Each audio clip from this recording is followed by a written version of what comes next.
At the tail end of my Resident Evil Requiem video, I mentioned that there was a surprise. Well, today, the surprise is unveiled because we're looking at Sony's new PSSR for PlayStation 5 Pro. Now, PSSR was a big part of the selling point of the PS5 Pro. This was Sony's attempt at bringing higher quality temporal upsampling to a console, competing with the likes of DLSS and the more advanced versions of FSR. Traditionally, consoles did not have access to these features, and thus this was a big step forward. Problem is, PSSR had a lot of flaws. Sometimes it looked great, but in many games, the image quality was soft and blurry.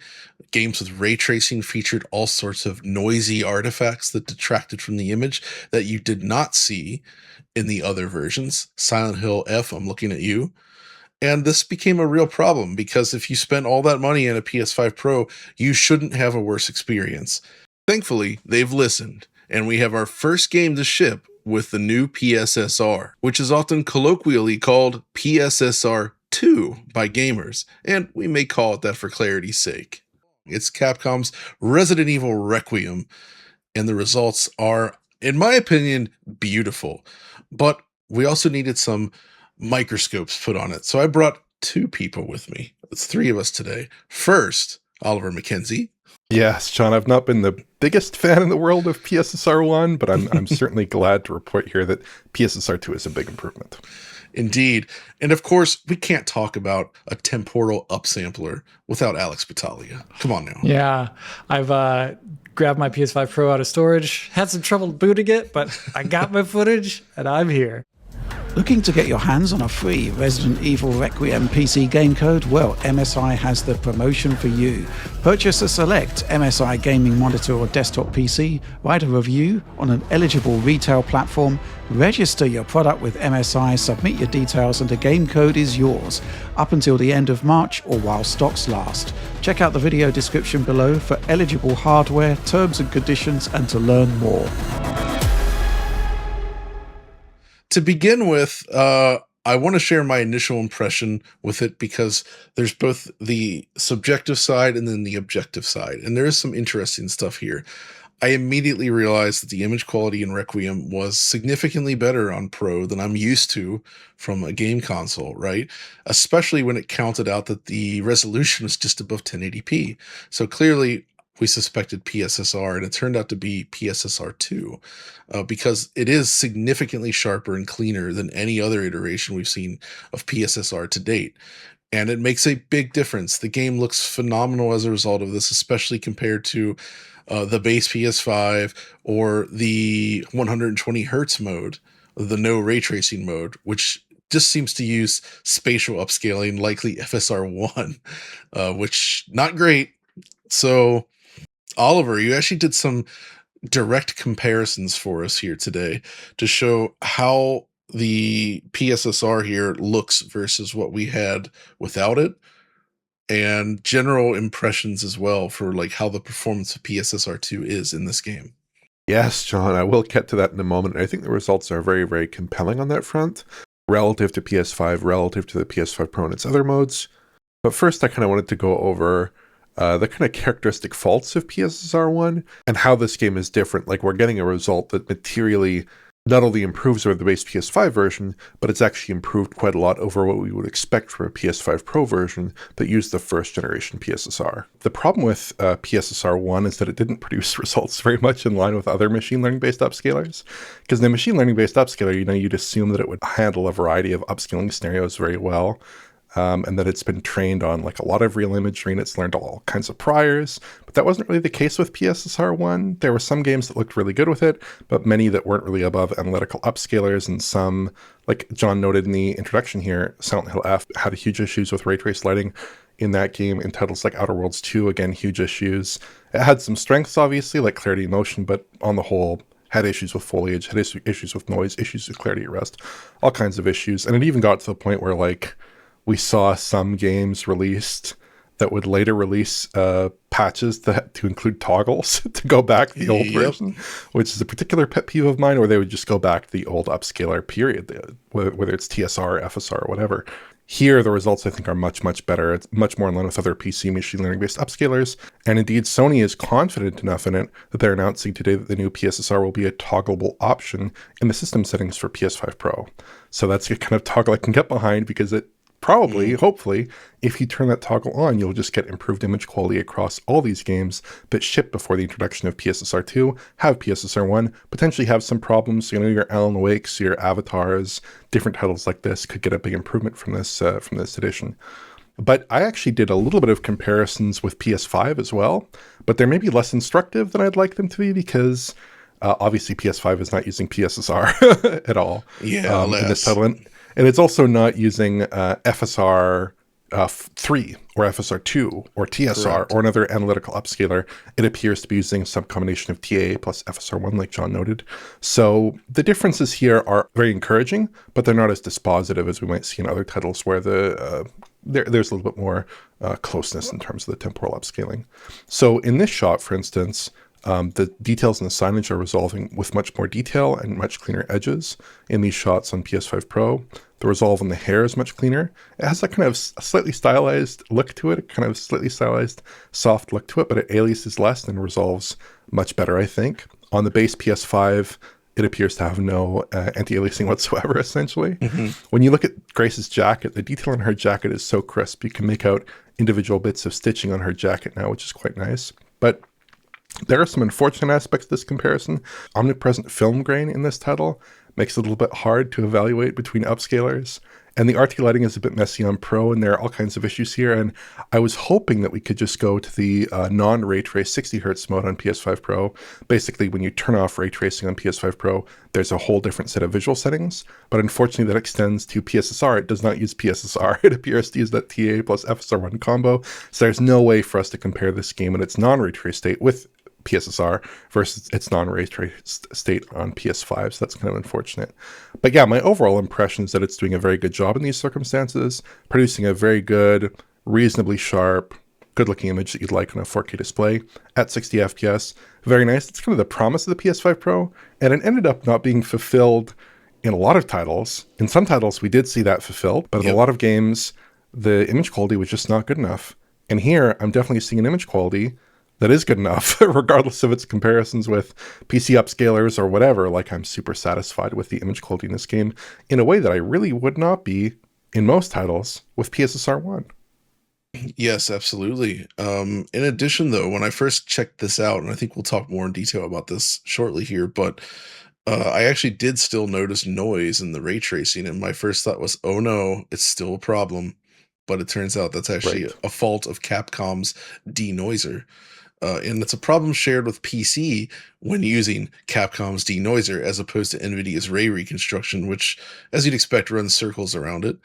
Putting that aside, because it's not a PSSR issue, I do think that we've seen just excellent results here across the board.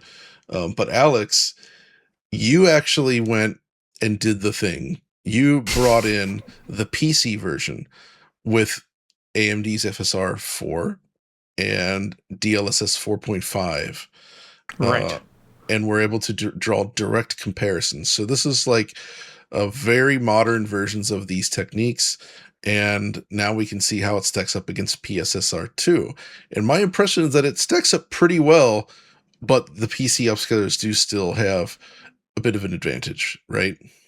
Yeah, it depends on where you're looking. To just reiterate the point you said earlier about the ray tracing in the title and the noise you find in it, if you use DLSS 4.5 or AMD's FSR 4, you'll see the same, more or less, noise. You can see this in this scroll by and the intro cutscene of the game on the car. At first, DLSS 4.5 looks like it's resolving it better, but then after it gets disoccluded, you'll see that it is just as sprinkly and crappy looking as the other upscalers. The Capcom denoiser, for both its RTGI and RT reflections, is pretty lackluster. So that is something that is shared across all upscalers in the game. But like I said, depending upon where you look, you can see advantages and disadvantages of PSSR 2.0.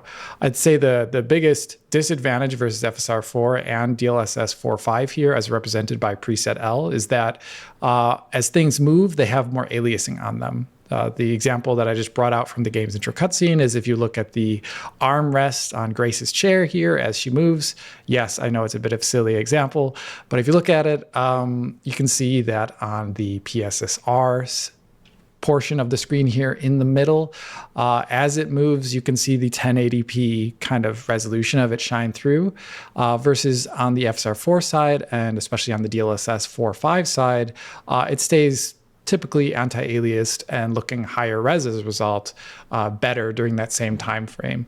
Now, this is a zoomed in example and slowed down for the purposes of showing things on YouTube, whereas if I showed this at full speed, unzoomed, you literally wouldn't see a thing because YouTube is a terrible medium.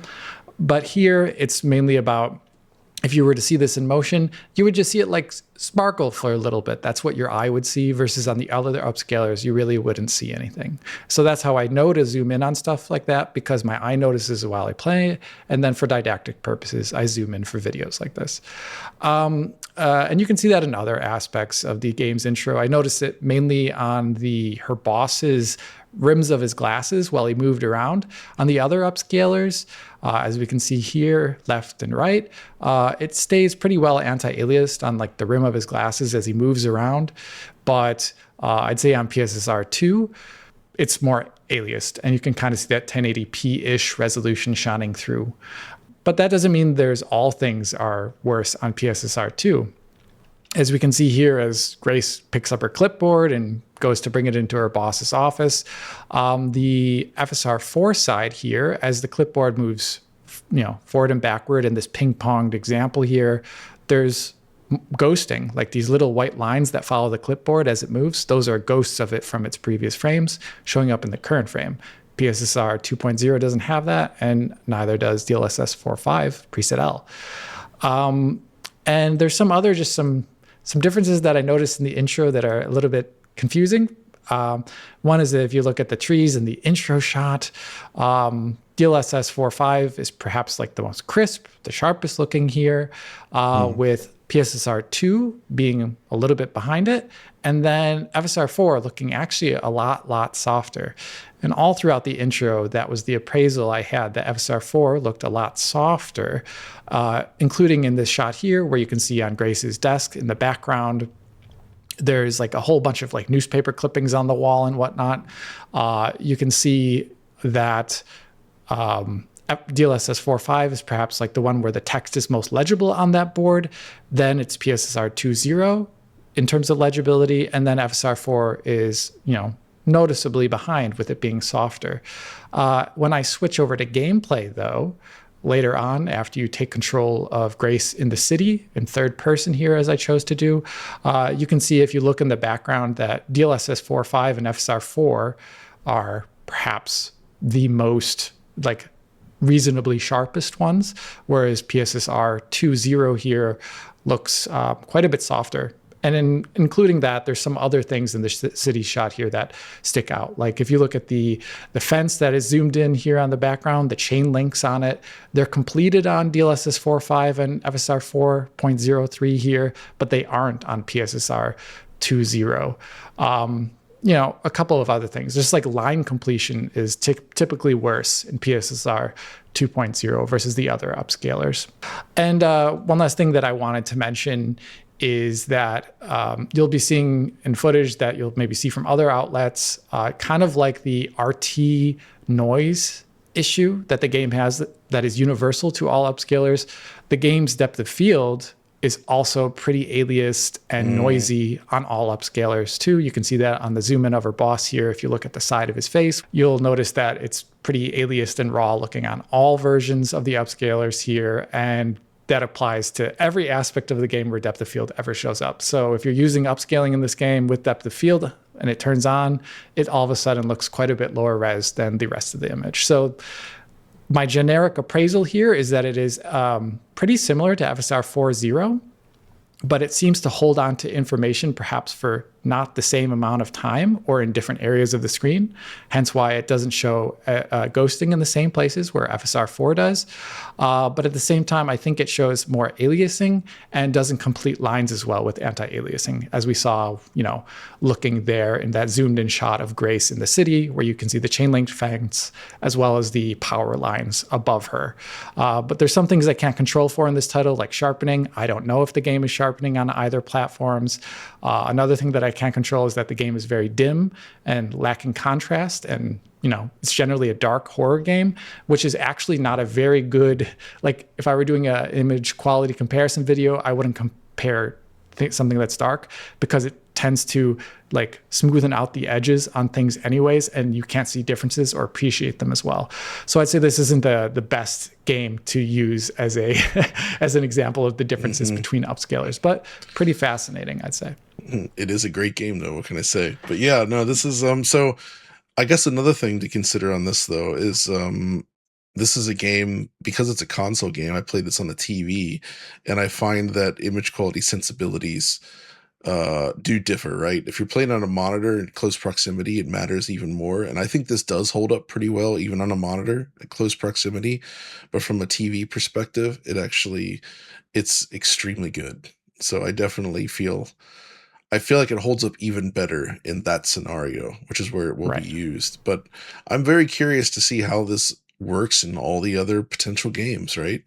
Like, we know that toggle is there. So like, what's this gonna look like for all the other problematic titles? Will it fix them? We can only hope.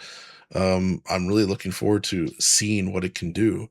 But for now, I'm glad that Capcom opted to ship the game with PSSR 2. I think it was a smart move. Of course, the Switch 2 version utilized DLSS. I guess the only mystery here is why they seemingly only used FSR 1 in the other versions. I mean, Alex, we talked about their interlace rendering, which may have proven too expensive for this game, possibly, because that is still more demanding, because you are doing more pixels. Yeah. Could be that. It could also not mesh with the hair renderings in the game that is used much more liberally than it has been in past titles, as your video pointed out, Sean. Yeah. They maybe didn't use FSR 2 or 3 because, once again, cost. Maybe it doesn't work with the ever-present depth of field in the game. It's really hard to know exactly why, but they chose FSR 1, which, you know our opinions on that. Yeah. But I think that's going to do it for this first impressions piece on PSSR 2. Obviously, again, there will be a lot more to say going forward, but I think this is very promising, and it feels like we're finally getting to a place where we should have been in the first place. But of course, as we've seen with every one of these machine learning based upscalers, it takes time. They're never great out of the gate, and they only seem to get better. And being able to apply this across the system, like a system-wide feature, is a killer move, because that's exactly how it should be. I was worried that it was just going to be a per game patch thing, which would have not been great, but this is a great option. So really, really good stuff. Any final words, gents? For me, I was just going to say I love the system-wide toggle, and I think PSSR 2.0 passes the it's more than good enough test for me, which I've said before in the past regarding image quality. Like, when I talk about differences between it and FSR 4 or DLSS 4.5, they're not actually that important. Like, for me, it hits the it's good enough that I'm playing the game and it's not bothering me thing anymore, unlike, let's say, problem areas with FSR 3 or problem areas with PSSR 1, right? This is like, it's good enough, I don't care. Right. Yeah, right. That's a good threshold to have there, Alex. And I will say that PSSR 1 in most games did not pass that threshold for me. Now, there were some titles where it did more or less pass that threshold. One particular title that stood out to me was Assassin's Creed Shadows. We took a look at that. Now, there was some performance degradation relative to their TAU, but otherwise it looked very good. But in almost every other game, there were significant errors. And even when I was looking at a title like Final Fantasy VII Rebirth, which looks really good, even there you're seeing kind of like strange visual errors, a little bit more instability in motion than you'd like to see, all these kinds of problems. Now, we don't know what RE Requiem would have looked like with PSSR 1. It may have fallen into one of those more problematic buckets, for all we know, and it may have been a big problem. But in any case, like when I looked at this game, I didn't know it had PSSR 2 initially, and I was forwarding things to Alex saying, this doesn't look as bad as PSSR 1 would usually look. Is it possibly PSSR 2, or what do you think? And at that time, there was some indication that perhaps it was. But yeah, in terms of doing the thing that this was always supposed to do, which is do that 2x2 upscale, take a 25% resolution input, take a 1080p input, make it look good in a 4K display, make it look clean, avoid all the problems with analytical upscalers that have caused us to see current generation games shipping with image quality that's worse than a lot of last generation games that we saw on enhanced consoles, right? Because of the push for 60 FPS, because of the push for enhanced graphical features, rendering features. In terms of solving all those problems, PSSR 2 looks like it does that. And yeah, like Alex pointed out, there might be some differences with PC upscalers here and there. Obviously, it's different from FSR 4 in some important respects, but it's also an upscaler that just seems broadly across the board to be very competent, that you would not notice very many problems playing a game sitting a good distance from like a 65-inch 4K display, which is where PSSR was always meant to excel. And this absolutely does that. Great, wonderful. All right, well, we're here. PSSR 2, the new generation is upon us. Now we wait for PSSR 3. With, I guess, PlayStation 6, probably. We'll see. Yeah. I don't know. But yes, that's going to do it for this one. So again, thank you for joining me and doing those awesome findings. Anytime. Of course. And thank you for watching the video. So if you enjoyed it, let us know, and we'll see you next time.